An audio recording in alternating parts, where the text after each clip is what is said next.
today's guest is the kind of person who can drop into your company, talk about AI, and somehow make you feel both smarter and like you've been living under a rock. He recently ran an AI training for our team at American Crane, and it was one of those sessions where the light bulbs went off and haven't turned off since. He's a strategist, a coach, and a tech whisperer, and he's helping leaders avoid being flattened by the future. And not just bracing for change, but lifting with it. Chad Harvey, welcome to Always Lifting. Thank you, Karen. I appreciate the introduction, and it's always nice to know that I've turned some light bulbs on for people. Excellent. Well, how are you? What do you think of my latest shiny object toy? I just read your intro with an augmented reality pair of glasses. I absolutely love it, and we were talking just a little bit before the show. I love the idea and the promise of both VR and AR. It's never truly materialized, but things like this, I think, get us a lot closer to that promise. So, very neat. Yes, and I found that I have a shiny object problem. Many of my employees would tell you that. And What, my squirrel? husband, yeah, oh, yeah, exactly. And it is getting closer. This is I haven't quite found the perfect practical use for it, but as kind of a second monitor, third monitor kind of thing, it certainly is interesting. So yeah. Well, let's get into it. Okay. So I wanted to ask you a question. I know I have you here today with the background of me and you meeting, which is around learning about AI. Sure. But you're more than that. You're also a Vistage chair, which I'm in a Vistage group, and it's been so valuable to me. And what is your journey? How did you get into I don't know, maybe the journey into coaching, and then how did the coaching, or how did technology and AI and all of these things, happen? Sure. So this is a 2-hour podcast, right? I've got time? Okay. So my journey is very twisted. I've got a very unique career path. I like to tell folks that I'm a recovering attorney that never really practiced. I've been a lobbyist. If you rewind, I may have made a joke about this in the session I ran with your folks. I used to build web pages for beer money when I was in college. I was very much present at creation at the dawn of the internet. And so I've always had an interest in technology. I think if I'd had a little bit more courage in the mid to late 90s, I would have probably dropped out of college and moved to Silicon Valley, but I did not. Stuck with that, went through the whole traditional higher education track. Ended up running a number of organizations and entities predominantly involved in construction. First in residential construction, and then in commercial construction, but with a data bent. And the last organization that I ran and I was involved with, we built our own software, but we were also in the process of being disintermediated. And in all fairness to the board that I reported to at the time, I don't think they truly understood the business that we were in or the fact that somebody had moved our cheese. So I came in. There was a lot of cleanup that had to happen. There were a lot of initiatives that needed to be done. And that's when I realized I needed support. So I actually sought out a peer advisory group and an executive coach. And many years later, when I exited out of that role, quite frankly, very burned out, I wanted to take some time. And the time that I took was a lot shorter than I thought it would be. And I like to tell folks I got into this line of work accidentally on purpose. So people started knocking on my door. Can you help me with this project? Can you help me with that? And then the Vistage chair that I had during my journey said something to me that I was then in a place to hear, which is, I think it'd be a good Vistage chair. And I said, well, let's explore what that means, because it's not quite as easy as raising your hand and saying, right. yeah, right. They have a process about that. They have a process. At least 10 years ago when I got engaged in this, there were a battery of psychometric tests. There was a whole bunch of stuff. I won't bore you with all the details. But the consulting and some of the project work and then Vistage was my foray about a decade ago into this line of work. And I have always tried to marry my passions with what I do professionally. And one of the things that I often tell people now is that every business is a technology business, whether you recognize it or not, because there's only 3 things that power organizations. It's people, it's process, and it's tech. And I don't care if the tech is a crane or if it's an AI system, right? It's all the same. It's all technology. We are very inventive apes, and we make tools, and those tools rather, they come from tech. So that is kind of my journey in a very high-level overview of why I am in the space that I'm in right now. I love that. Well, we kind of, universe has a way of taking us to exactly where we need to be. I'm really grateful that this is the space that you're in with that kind of background, because the advice that you had given to us and when working with my team, and just from your podcast, listening to things gets my mind going. So I really appreciate you sharing that with the world. If we get into it a little bit more, maybe we'll go back here to my X-Real glasses. These are the One Pros for anybody who's curious. Shiny object syndrome, okay? Like, how do we go from shiny object to actually picking something that has strategic value? Do you have advice on that? Yeah, that's really tough, because oftentimes shiny objects do turn into areas of strategic value. And there is no one way, I think, to vet or evaluate what's a shiny object versus what is going to drive real value, because I'll give you a perfect example. Crypto is an overhyped area, very much overhyped. And I think a lot of the ways that people are viewing AI are actually through the crypto bubble lens. They're looking at this as a new technology that is never going to pan out because the last one didn't, right? But if you really take a look at crypto, the underlying blockchain technology is extremely useful. And I think it's going to drive tremendous amounts of value and change in our society and in organizations going forward. So I mention this because it's an example of something with strategic value nested inside something that's overhyped, right? A shiny object. So discerning truth, or as Nate Silver would say, signal from noise, can be very difficult sometimes. But I think it involves experimentation, it involves iteration, and it involves keeping an open mind and a mindset. And this could be recency bias, because I was just working with Dr. Eve Maceda on fixed growth, that whole thing with fixed mindset, growth mindset, all that good stuff.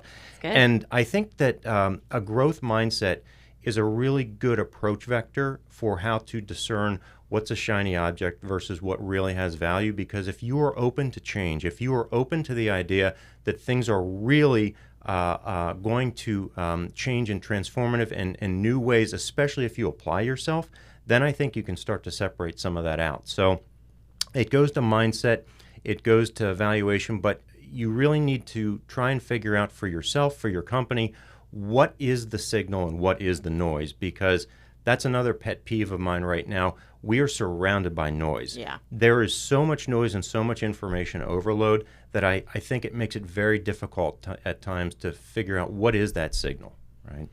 Yeah, definitely. I mean, we talk about AI, and you can go to, I love sci-fi. I have a feeling from listening to your podcast that you love sci-fi. Maybe a little bit. It can go all the way to like the Foundation and the new Apple series, and the AI who's like trying not to kill the world but knows she is, kind of thing. To AI literally is in your Outlook email helping you it's doing your auto spelling. Yeah. Is there any? When we talk about the noise, and you're talking about the noise and how to disintegrate it, and I know me and you both, you obviously way more than me, but know a little bit about AI. Is there any sort of, if you were to break it down, because it's like you said with there's crypto, and then there's blockchain underneath, there's AI, and there's all these other different things underneath there. Yeah. Do you have any sort of framework about just sort of bucketing into any sort of I don't know, does this make sense to you? What do you think? Yeah, no, it does. I think there's a lot of ways that you can slice this, and we could easily have a very technical conversation about the different types of AI and the different types of applications that are out there. I've actually been thinking about this for the last couple of weeks, because I've realized that there's not a really good framework or shorthand out there for people to begin to assess this. So I hope that I'm not torturing a metaphor here, but I came up with the idea of a AAA rating, right? And I haven't written anything about this yet. I'm unpacking this here for the very first time. Exciting. Yes, but here's the way that I'm viewing AI. And when I say AAA, it's 3 A's. You can do 3 things at 3 levels with AI, in my view. You can augment, you can automate, or you can accelerate. And when I say augmentation, that is often where organizations are looking first. They're looking to augment workflows. They're looking to increase the capabilities of the people that they have and augment their abilities. The next level up, which involves process mapping and skill sets with the individuals in your organization that have already figured out how to augment, is automation, right? And this is well beyond standardized robotic process automation or some of the other tools that we're familiar with from the last 20 years. This is true automation, and I think the promise of agentic AI is going to help to fulfill an awful lot of that. Then the third level of this, which I've been thinking about, which I don't think many people are at yet, is the acceleration, or perhaps a better word would be evolution, but I'm going to stick with the AAA rating because I really like it. I like it. I'm holding on to this. And that's when you're going to really accelerate your organization into new and novel paths and different areas. You're going to invent new ways of doing things. You're going to invent new products and services using the first two levels of the augmentation and the automation in conjunction. So I think when you ask about AI and how you can view it, I think the technology matters less than what you can do with it and how you view it through a strategic lens, because as you know from our workshop, I view very much where we're at right now almost in a homebrew computer club sort of way. It's very simple in some ways to use the tech, and in other ways, it's very complicated. Like you need all these different connectors. Once we figure out how to eliminate a lot of the connectors and disintermediate that section of the workflow, that's when I think we're going to really start to see not just automation, but also acceleration, in my view. And do you feel, my thoughts around this, love that. I think it's super helpful. And I think sometimes in order to stay abreast of what's going and at least know, it's you have to take some sort of action. You have to play with it. Yes. We use in our company, we talk about crawling with technology, and then you walk, and then you run it. We're thinking in the context of additive manufacturing, where we started, where we were crawling with it, we were messing around, just made a few brackets and things to help, and then eventually it turned into, okay, well, now we figured it out enough. Okay, actually we can use this on our actual crane, and we came up with an application that was beyond like a tooling, and then eventually now we're running with it. We do have like actually some components that we additive print, but it took a little while to go there, and that's it's like for us, it's on a very basic level. There are people who are doing way more with additive, but that crawl, walk, run, making sure you play with it. Thoughts on that? Yeah, I'm a big fan of that. I think that to the extent that you can also overlay that crawl, walk, run with the idea of failing and iterating a little bit faster and a little bit cheaper. I see an awful lot of organizations get bogged down in the crawl stage, and they're very risk averse. So it doesn't really matter if we're talking about AI or additive manufacturing or even just standardized process improvement. I think that you want to do everything in your power to accelerate those first two stages and learn as much as you can quickly. And then that goes back to what we were talking about earlier, which is mindset and equipping your folks with the skills and the frameworks to understand this and to drive innovation, because that's the other thing. You're fighting against human nature here. We are, quite frankly, we're hardwired to want to wake up and do the same thing, most of us, day after day after day. Milo, right? Our brains literally, we create those pathways, and they're there, and you have to break them. It can hurt to do that. That's right. If we ever try to get rid of a habit. That's right. Because it's scary. It's uncomfortable when we do different things, and it doesn't matter if we're talking about evolving, the way that we build things through additive manufacturing. If we're talking about our emotional intelligence personally, it doesn't matter. It hurts. And we are hardwired to shy away from pain. Look, I'm not a neuroscientist, but I play one sometimes in my coaching sessions. And these are the things that make us human. And I think that's the other big thing to keep in mind, not to get too high-minded here. We are at a point in the evolution of our species where I think we need to start forcibly evolving our mindsets and forcibly evolving a lot of what we are and how we show up, because it's not serving us well anymore. Interesting. Yeah. I really love that, and I'm seeing it not in a tech space, but that same application in the leadership space. And my belief on how we run our company, and moving away from the authoritative kind of leadership to empowering people, and that mindset shift, just on that microcosm of an organization can be so empowering. But man, if we were to apply that as a species, even as, even a country or whatever, right? Like amazing things could happen. And there's a lot of problems that need to be solved. There are. In this space. Well, back to your mindset piece, I feel like, we have to learn how to surf this AI wave versus being crushed. And I think you're alluding to ways to be able to do that. and you had a really great quote in your... Tell me more. Yeah, you had a great quote. What did I say that was so great? Well, you quoted Jeff DeGraff, but you had a great quote in one of your little tidbits, which I appreciate your leadership insights, daily insights. And it was, for those who learn to work with paradox, instead of resisting it, chaos becomes clay. And that resonated with me. I'm a big believer that change is the only constant. You must disrupt or be disrupted. And can you just kind of tell us a little bit about what that means to you and this idea around change and what your thoughts are there? Yeah, I think that change is an overhyped word and an overused word, but that it's overhyped and it's overused. Do you have another word that you like to use? I don't. The best example I can get... Well, it's the same reason that Stairway to Heaven was played incessantly in the late 70s and 80s. True.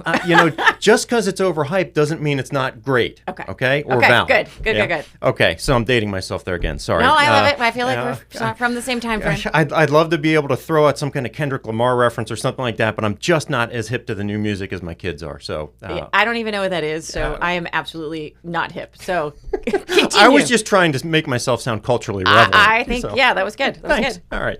So I think that change is, again, it's overhyped and it's overused, but it's overhyped and overused because it is so critically important. And this goes kind of back to what we were talking about a few minutes ago in terms of the evolution of the species and where we are. So the way I think about this is that the entire history of documented human civilization is one of change, right? It's one of evolution and change and pushing boundaries and growth. And a lot of times that change has been spread out over longer periods of time, and it's been more manageable. And what we are seeing right now is a compression of the time frame in which we have to change. Change in terms of our expectations about, again, society. Change in terms of our expectations about work. Change in how we work. Change in all manner of different ways. So with that quote that you surfaced there regarding clay and change being the medium, I think that we really need to understand that, again, we have to be uncomfortable. We have to continue to push ourselves, but we also have to understand that it is exhausting. It is absolutely exhausting. I work in change day in and day out, and sometimes when I come home, I don't want to change anymore, right? If my daughter's got something that she wants me to change or something that we talked about that she, whatever, oftentimes I'm just not in a space to hear it right away. Yeah. So when we have change, the point I'm driving at here is whether it's at home or whether it's at work, we really need to make sure that we've got recharge space and we've got white space, and that we know when we are primed to engage in conversations or action, even better yet, that is going to drive change, and when we need to just sit with that for a little bit and table it. So those would be my thoughts about change and about that quotation that you surfaced there. Yeah, no, that's great. And in that thread that I picked up too is this idea, because it can be overwhelming. I mean, you talked earlier about being burnout. I mean, I know what burnout is. It's real. Yep. I think in our lives in general, we have to find the space to recharge, and you've got to do, self-care, they say, and but whatever that is for you, in order to be successful implementing AI or in your life, or just taking the amount of information and whether you're, running a business, coaching, or just like you could just be a mom with your kids trying to manage your life. Like there is so much technology and things coming at us as human beings that we've got to find those spaces. I think that's a really well said point. Thank you. We do need to find the spaces. And I also think that we need to really lean into the idea, especially in the workspace, that work should work for us, and it should work for the individual that is the us in this instance.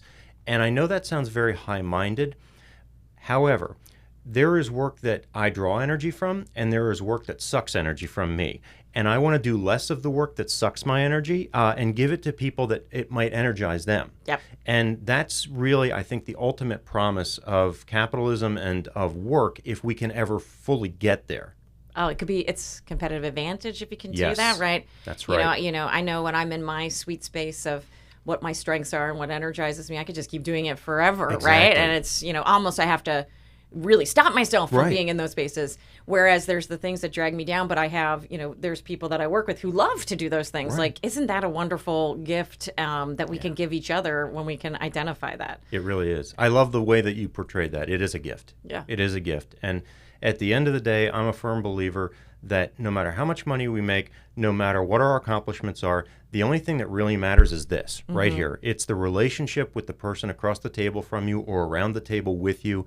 And it's these moments. It's the human interaction, because at the end of the day, while AI is both a shiny object and a huge driver of change and potential for our society and our organizations, it's never going to replicate this. Right. And we can't ever forget that the human element and the human connection is really what drives everything. Yeah, well said. Well said. So as we move on a little bit here, sorry, my brain has got me thinking about all kinds of things. I love it. I guess let's unpack a little bit more, some of the fears that are out there. Yeah. I think it's the NVIDIA CEO had said that AI won't necessarily take jobs, but those that learn to leverage AI effectively will be the ones who gain a competitive advantage in the job market. And I feel from everything you're saying, you're actually communicating this, and I believe this, that competitive advantage, yes, it's with the individuals, but it's also companies, right? Yes. Like you've got to lean in. If you can lean into this, you can make it a competitive advantage. Yes. But specifically around the jobs and, AI is going to take my job. It's going to, what are your thoughts on his quote there? I don't like the phrase, take my job. I think I split a lot of hairs for a living, and I can get very down in the weed and very nuanced here. But I think what we need to understand is that just like the typist pools of the 1950s went away, so too many jobs are going to either go away or change significantly. The problem that we're facing here is that we are looking at a technology that has all the preconditions necessary for rapid scaling, and it's going to disrupt cognitive work. And we've never had that before. So interesting. The fact that it's cognitive work that's being disrupted, and it's not just cognitive work. I should mention that there's overlap. We are going to see over the next 5-6 years a convergence as robotics and AI come together, as semi-autonomous robots and different AI systems come together. There's a flywheel effect here. We'll just put that aside for a second to get back to your primary question, though. All good. Yeah, right. I like your rifting. This is interesting stuff. So it's absolutely fascinating. So I think that at the end of the day, I say that a lot. At the end of the day, that's probably a verbal tick of mine. When we look at jobs and we look at this idea, just like Luddites, and the term comes from folks that smashed looms and machinery in Britain at the end of the 19th century as the traditional weavers were put out of business because we had automated looms in factories, right? This is a great example of how humanity pushes back, often in violent ways, when we are scared about change. And that was change that was spread out over a long period of time. One of the examples I like to give is that when the telephone first came out, you had people that swore it was the tool of Satan. I kid you not. You can go back and find news articles and all kinds of screeds from all kinds of people all across the spectrum about how this is a tool of the devil. And I think that goes less to whether this is a demonically possessed tool and more to the fact that humanity doesn't like change. So when we talk about change of jobs, when we talk about the evolution of the workforce, I think we need to be very, very deliberate about this and not hyperbolic. We need to acknowledge the reality that an awful lot of jobs that exist today are going to evolve to a point where they may be semi-recognizable in the future versus where they are today. Another great example I like to give is the Great Horse Manure Crisis in New York City at the end of the 19th century. They had dead horses. They had, I forget how many 100 or 1,000 metric tons of horse manure that they had to deal with every day. It was a big problem. It got national attention in New York City. And in 20 years, that was gone because of the automobile. Interesting. Right? And a lot of those jobs and a lot of things that pertain to that and the horse-drawn or the horse-powered economy significantly evolved and changed. The people that were delivering ice, per se, or beer, or other groceries and goods with horse-drawn wagons, their jobs didn't go away. The truck driver, the delivery driver today is the spiritual successor to those folks that were carting wagons by horse around New York City 100 and some years ago. But their jobs look very, very different than those jobs did then, right? So I think evolution is the key. Understanding that things are going to change, but they're going to change in a compressed time frame. So we've got to help folks upskill. We got to help them develop more flexible mindsets. We need to understand what this means and take a step back sometimes. And I think the thoughts you have around that are both we can do as individuals, but then also leaders need to be aware of that too, right? Because we're trying to overcome the fear of people embracing new technology. You've talked a little bit in some of the articles that you've highlighted and in your podcast about using the AI as a superpower, right? Right. So I feel like that's the channeling of getting the flexible mindset, being able to, and allowing the evolution to happen, so you can come along for the journey, right? We can learn to surf this AI wave. We just have to we have to put some effort into it, which is exhausting and requires work, but I think is worth it in the long run. It is. And I think a lot of people get discouraged, not just because they don't know how to use the technology, but because it's not giving them immediately what they want in a magic fashion.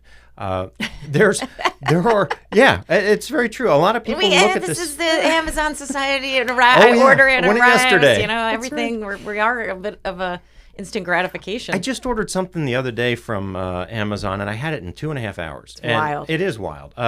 And so you're absolutely right, though. It's that now. I want it yesterday. I want it before yesterday. I think there's even like a Key and Peele sketch about that. I want it before I even know I need it, right? Precognition ordering.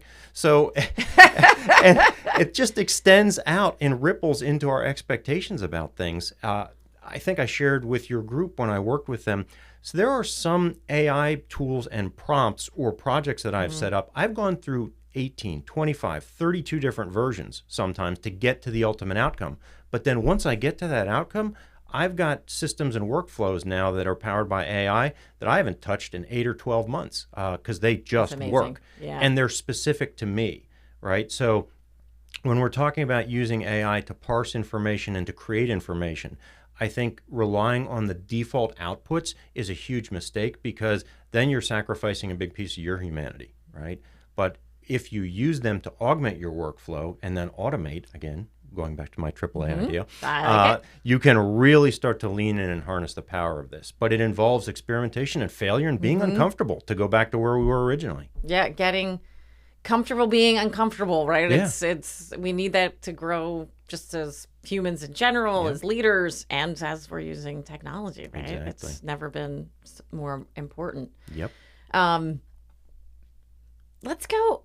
I like this whole thought you had and the way you were talking about like our brains and humanity and where we're going. And I did have a question I really wanted to ask you about. Well, you talk about the intersection, and we're talking about it now, the intersection of tech and humanity. Yeah. And what about our brains? Okay, so I am obsessed with the Vikings. I talk about it all the time. I have a whole model on how I believe we should be leaders. We're gardeners, we're warriors, we're storytellers, and that whole philosophy. So I spent a lot of time looking into their history. Yeah. They all did oral traditions. So it was all speaking. They had these things called things where they would come together, and it was like the law, points where they would actually be, kind of judging people and saying, here's what's going. The king would say, you're exiled, you're not, give this farmer 10 cows, like whatever. But it all happened in this thing. And there was a law-keeper. It was all oral. This person had to remember everything. And they had to remember. They also had very much a tradition of poetic tradition and skalds, and this idea of using your mind and remembering and teaching everything through stories and sagas. So then comes the printing press and the written word, and boom, I think I can't remember anything without the written word. I can't remember what I'm doing without my task list. So I feel like our brains kind of have evolved ever since that printing press phase. Then we go to cell phones, and I don't know anybody's cell phone number except my husband, which happens to be passwords to things, and it's probably the only reason why, or my old phone number, before we had cell phones. But then, even the fact that you can pick your phone out and you can instantly check Google or GPS. And, I've heard stories that there's actually things where people follow GPS so well that they, drive off of bridges and things. So AI, how is it going to change our brain? Good, bad, help us? What do you think about that? Yeah. How much time you got? Oh. All right. So a number of things. You started with humanity, you ended with technology, and kind of circled it back around to how's it going to change our brains. I think the oral history and tradition example that you gave is a really good starting point, because language is technology. We didn't, as a species, come fully formed, able to speak in complex English sentences, right? We've gone through, we don't even know how many hundreds of different languages, lost languages, right? Some written, mostly oral, but the spoken word is a technology that we have developed. Again, we are really, really functional primates. So there's an evolution. We continue to get more efficient. And as we invent new technologies, the oral tradition, the printing press, the cell phone, the written, all that stuff, we are generating more and more and more information. And I personally believe, I may have even mentioned this to your group before, AI was inevitable because we lack the capacity to absorb, process, make sense, and derive value from the voluminous amounts of information that are, quite frankly, exponentially increasing, right? Yeah. It's that question of signal versus noise. So we as a tool-making species need to invent better and better tools in order for us to wrap our arms around this. Now, that doesn't go directly to the question of evolution here in our brains, because our brains are not evolved to deal with the environment that we're in right now. And I don't know that we are going to be able to organically, this is a question for maybe your spiritual advisor, but also neuroscientists and neurobiologists and evolutionary biologists about how fast we can organically evolve our organic, both hardware and wetware here, quite frankly. Yeah. And so where I think this is going is we're going to have in the next decade or two, if you read about the development of CRISPR, and if you read about the research scientist behind that, she's absolutely brilliant. If you read about a lot of these technologies, and if you think about what's going on right now in the world, Amy Webb from the Future Today Institute gave a great talk at MIT's MTech this past year in 2024 about this. We are starting to see overlap and convergence in different technological areas. And it's almost, again, like a flywheel effect.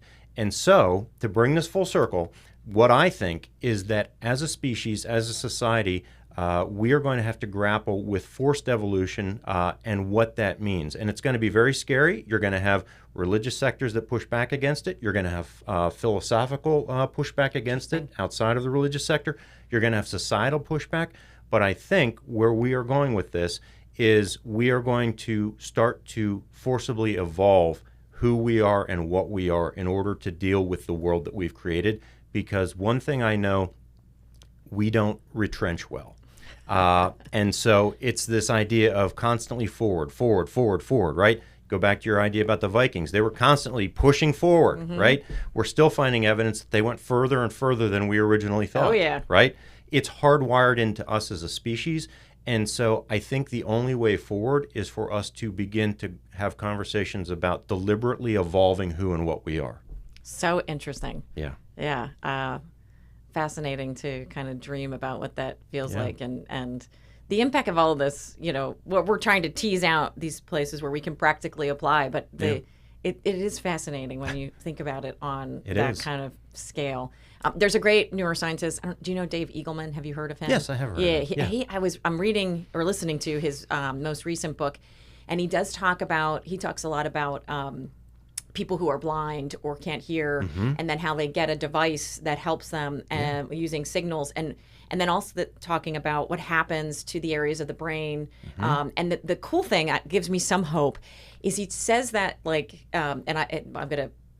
I don't remember the name exactly, but the highway in the brain that all of these things, the peripherals, our eyes, our ears are all plugging into, can be reprogrammed to do a different area. So maybe there's some hope that with some forced evolution and just the amazing brains that we as human beings have, that we'll be able to tackle this in the future. I think we will. And you've kind of touched on, even though you didn't use this phraseology, metacognition, right? Okay. And the idea of thinking about how we think and the structure and the way in which we think. And I personally believe that what you're talking about here in terms of the inputs and how we rewire sensory data and information and how we process it, I think that affects how we think.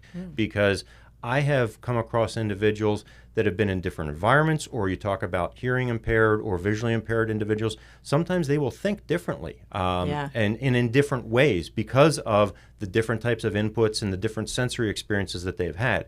And that all goes back to this idea of metacognition and thinking about how we think. And I think it's very fascinating. The whole topic to me, Look, I know enough about a number of things to be dangerous and sound like I know what I'm talking about, but I'm the last person you want tinkering with your genes or doing brain surgery or even under the hood psychological plumbing. So go find an expert, please. But in any event, the concepts are very fascinating, and I think they're very relevant to leadership and to organizations. These are not esoteric things that need to sit on a shelf and purely be discussed in an academic setting. I think the academic shelf has fallen and the books have spilled out and they're all over the floor of your office right now. So that's such a good way to say it. I like that a lot. Well, okay. Then with technology and with what's coming around with AI, is there any, application? I mean, we talked about a lot of things that is coming that we haven't even thought about. Like, I know I was listening to the IP podcast you had, and you were talking about legal really getting disrupted, or, I can see a lot of ways in my industry and jobs that could be disrupted. But what like the manure, that's a lot of I get another bleep on my podcast to deal with, to turn into the truck drivers, right? Like, what do you think we haven't even thought about? Like, just something to kind of blow our minds a little bit. Yeah. What haven't we thought about? Well, I can't claim that anything here that I'll say will be original, because there's a lot of really smart people out there thinking all the time. So I'm going to get my own bleep, right? And I think what we don't understand, again, is the power of all the convergence of these different technologies.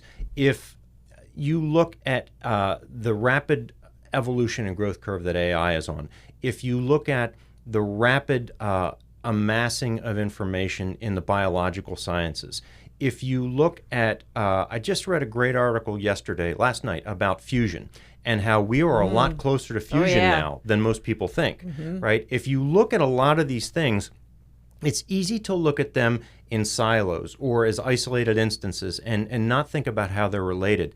But it's all overlapping.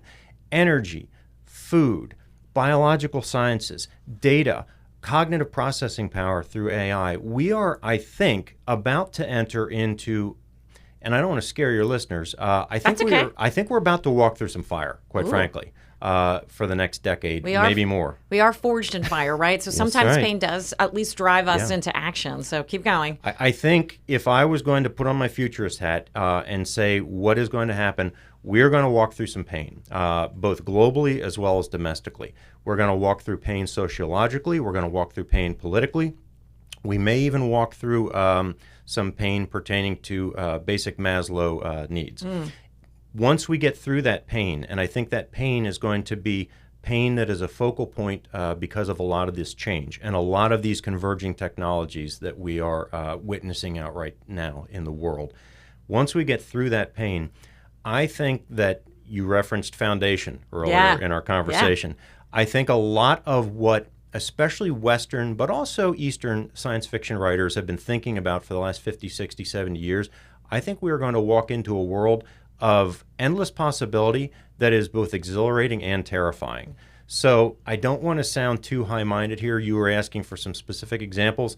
I think it's very possible that we are going to walk into a world in the next 20 years where you have got custom medical tailoring to you, right, based on your individual genome, and that we don't go to doctors anymore, and that we don't have situations where we are dealing with traditional medical establishment practices. I think that is going to change very rapidly and radically. I think that one of the things that we haven't grappled with as a society, quite frankly, and I talked about this in an unaired podcast episode coming up in September, October with someone recently, I think that we have yet to grapple with closed-loop systems and the finite nature of materials in this world. We are continuing to build and produce things as if there are no repercussions, and that can't continue indefinitely. The last big thing that I think is going to be very, very interesting to see how we handle is we are going to reach a population tipping point in the next 50 years, and the world population is going to radically decline. We have never had a situation, other than in the Black Death ages, right, where we have seen population decline, and it will be sustained long-term population decline. And I mention that because while it's not an immediate concern for most leaders today, if you're thinking about multi-generational businesses, your kids and your grandkids are going to have to deal with this, because we live in a world predicated on increased growth, increased consumption, increased growth, increased efficiency, increase. And we're going to head into a world where we are no longer able to increase based on sheer population decline. That is something that gets talked about a little bit in politics. You read articles every now and then, but I don't think people truly understand what the second and third degree implications of that are. I can't pretend to understand it, but I see it. And I see it's going to be a big issue. Quite a mega trend that can have, you know, we're already having shortages of finding workers and things like that. And, you know, there's so much more to that than just, you know, individual businesses. But my goodness, like, you have to rethink a lot of things. And you're right. We're always trying to have that sustainable growth to keep going with inflation, to, you know, all these different pieces. But to break that paradox or that model and have to rethink it will be very interesting and difficult. I think it's very possible that our children and grandchildren are going to look back on this era the same way we look back on 19th and 18th century Europe. And we say, why were they at war for 70 years, right? Or why was... They could be like, this whole time frame, that technology thing, it was so slow. It took them so long to get AI moving, right? And meanwhile, we're like, oh my God, I'm crushed. I don't even know what to read or look at. Like, you know, oh, that's so funny. It's probably going to be the case. Yeah.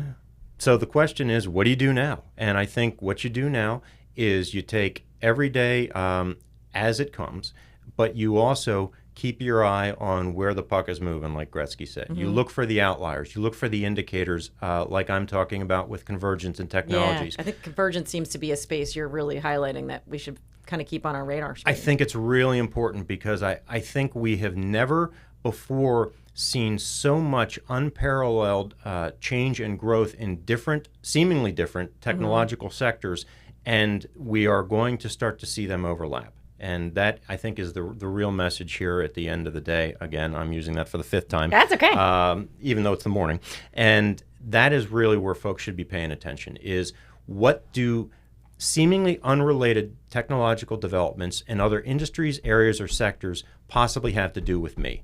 Because I guarantee you that there's an impact. Yeah, definitely. So. It's great advice.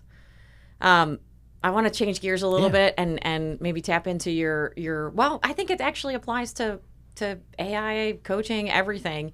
I like to ask my guests, you know, in your experience, what do you think the difference between someone who leads well versus someone who truly lifts others? What do you think that difference is? And have you seen that? Someone who leads well and someone who lifts others? That's a great question. There's no one way to be a leader. Ah, well said. Yeah. And I had someone I knew in the nonprofit space years ago. He used to love to say, you've seen one association, you've seen one association. They're all different. And I think it's the same thing with leaders. There are some through lines. I think that the most effective leaders are the ones that understand that their job is not to do, their job is to enable. I think that if I was going to try and distill this down into some type of fortune cookie wisdom, that would be the takeaway there. You need to enable more, and do less. Yes, that's sometimes you do more by not doing. Yeah. Right. And that's also true in the space of wanting, you know, back to the subject of technology and AI, right? Like you have to empower your people to be able to do this. You cannot assess and make this happen on your own. You're going to have to empower others to do that. So, you know, you talk about empowering others. You wanted a radical takeaway. Here's a radical thought for you, especially as it comes to people. I think there is one possible future scenario where everybody is their own business, and that the traditional employer-employee relationship is turned on its head for a variety of reasons. And I think that goes directly to empowerment and to leadership here as well. There are going to be more finite cognitive and people resources in the future than there are today. We already see it. And I think the good leaders, I talked about enabling your folks. I think good leaders understand this inherently, even if they can't quite articulate some of what I'm saying here. But I would encourage you, we are coming off of 200 some years of industrialization and a movement away where people There's a whole lot of economic stuff here that I'm not going to unpack, but we're moving away from one model, and I think we're in transition right now. Yeah. And I wouldn't be surprised if one of the possible future scenarios is everyone is their own independent LLC, their own S Corp, their own whatever, and that we contract with folks as needed for different things. And that's what's missing an awful lot in modern workforces. It's empowerment and a sense of agency and purpose, along with meaning. Yeah. It's a lot to think about, but really interesting things. Thanks for sharing that. Sure. So what's lifting you right now? Like, is there a book, a habit, a mindset? It could be about the tech. It does. You talked about Red Book, the sci-fi book that I'm going to have to add to my reading list. Red Shirts. Oh, Red Shirts. Yes. Red Shirts. Yeah, yes. John Scalzi. I love John Scalzi. In fact, I was very privileged. I got to go to a book signing. My son and I went to one of his book signings at the Midtown Scholar. A little shout out for Harrisburg bookstore there. Cool. A couple months ago. So that was really cool. He had a new book coming out. He signed it. He actually signed one of my first edition, not that it's ever going to be worth anything, but first edition print copy of Old Man's War that he wrote. That was fun. What's lifting me right now? I think what's lifting me right now is a sense that even though we're in very uncertain times and there's an awful lot of chaos and pain right now, that we're on the cusp of something really interesting and really potentially special. Again, I think we're going to have to walk through some fire to get there, but that's lifting me. I think the other thing that's lifting me, and this is much closer to home, are the age of my children and where they are in their journey. I've got a son headed to college this fall. I've got a daughter that is headed into her senior year, a stepson headed into his senior year, and getting to see the world the way that they see it, to the extent that they allow that with me, right? That's a gift. Yeah. I recently got to spend 2 weeks out west with my son. We went out as a result of his high school graduation. We spent a week in Yellowstone. We spent wonderful. Yeah, some time in Cody and Thermopolis, Wyoming. Had some really interesting experiences out there. We got surrounded by a herd of about 500 buffalo for 40 minutes at one point in the backcountry. Yeah, so things like that are lifting me. Those experiences, because again, it's the experiences, it's this one-on-one connection. That's what lifts me. So there's hope for us with the tech. We're going to figure this out. And while it can be scary, I'm hearing there's lots of things to be excited about. And then I love bringing it back to the humanity. I mean, it's spending time with your family, spending time in the outdoors, right? Yeah. Like in nature, is probably even more important than it's ever been, right? Making sure you unplug and get those photochemicals. I'm probably saying that wrong. Whatever it is we're getting from nature, which I know is more than just the good vibe, but that's what it feels like. Really, really well said. Well, thanks so much for coming today. Thank you. You've lifted our thinking. You plugged our brains into the future without frying our circuits, I think. I hope. Hopefully sparked some of us into action and reminding us that emerging tech doesn't have to be overwhelming. It just has to be approached with curiosity, clarity, and having the right guide. And I want to thank you today for being our guide on that journey. You're very welcome. And if I had any parting wisdom for your listeners, it'd channel Lawrence Fishburne in The Matrix. Don't be afraid to take the red pill. Ooh, I love that. So, or maybe it's Alice in Wonderland. I don't know. Good stuff. Thank you again. You bet. Thank you, Karen. My head is still spinning from that conversation. Check out the show notes for more information on Chad and his podcast, AI for the C-Suite. Remember to subscribe to our show and always lift.